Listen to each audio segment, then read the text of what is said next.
Okay కానీ మాట్లాడండి. Please silent silent మాట్లాడు మీరు మాట్లాడు. ఈరోజు ఇండస్ట్రీకి ఎంతో విషాదకరమైన బాధ. మన కోట శ్రీనివాసరావు గారికి లేరు అంటే నమ్మలేకపోతున్నాం. ఎంతో అద్భుతమైన నటుడు కాదైన మహానుభావుడు, ఎంతో నిక్కచ్చిగా మాట్లాడగలిగే మనిషి. కృష్ణరాజు గారంటే అపారమైన ప్రేమ. ఎన్నో సినిమాలు చేశారు కృష్ణరాజు గారితో. లాస్ట్లో మా నాన్న పెళ్ళి కూడా ఎంతో అద్భుతంగా నటించి ఆయన పేరు తెచ్చుకున్నారు. చాలా అనుబంధం.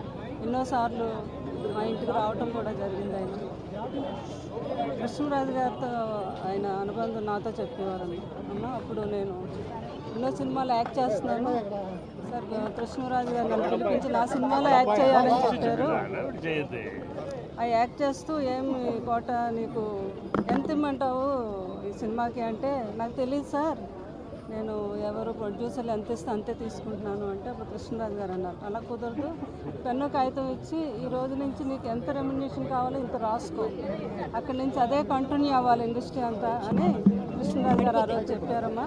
ఆ రోజు నుంచి నేను అలా కంటిన్యూ అయిపోయిన. అంత మంచి గొప్ప వ్యక్తి ఆయన, అంత సపోర్ట్ ఇచ్చారు నాకు అని చెప్పడం జరిగింది. సో ఇది వాళ్ళ ఫ్యామిలీకే కాదు మా ఇండస్ట్రీకి అందరికీ కూడా తీరని లోటు. లాస్ట్ ఇయర్ నేను మామిడి పళ్ళు పంపిస్తే, ప్రతి సంవత్సరం మామిడి పళ్ళు పంపించడం అలవాటు కృష్ణరాజు గారు ఉన్నదని. లాస్ట్ ఇయర్ నేను పంపిస్తే వెంటనే నాకు ఫోన్ చేశారు. కృష్ణరాజు గారి గురించి ఎంతో బాధపడ్డారు. ఆయన లేరు అంటే నాకు చాలా బాధగా ఉంది. నేను వస్తాను, వచ్చి మిమ్మల్ని ఒకసారి మీతో మాట్లాడాలి అంటే తప్పుకుంటామా, ఎప్పుడంటే అప్పుడు రావాలి అన్నారు.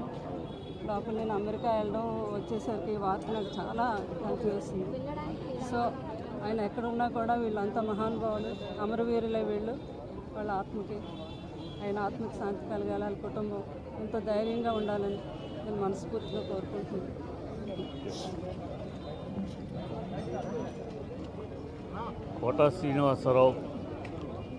కోట శ్రీనివాసరావు అనే పేరు చలనచిత్ర చరిత్రలో సువర్ణాక్షరాలతో లిఖించబడిన పేరు.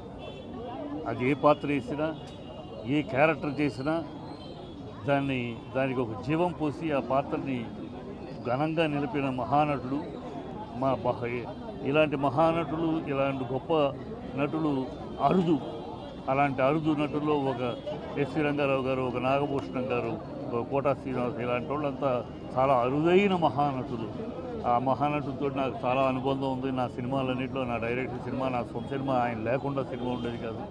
రీసెంట్గా ఒక వారం క్రితం ఆయనతో మన ఏంటి సోదరా ఎలా ఉంది హెల్త్ అని మాట్లాడితే ఒక మాట అన్నాడు, చాలా గొప్ప మాట.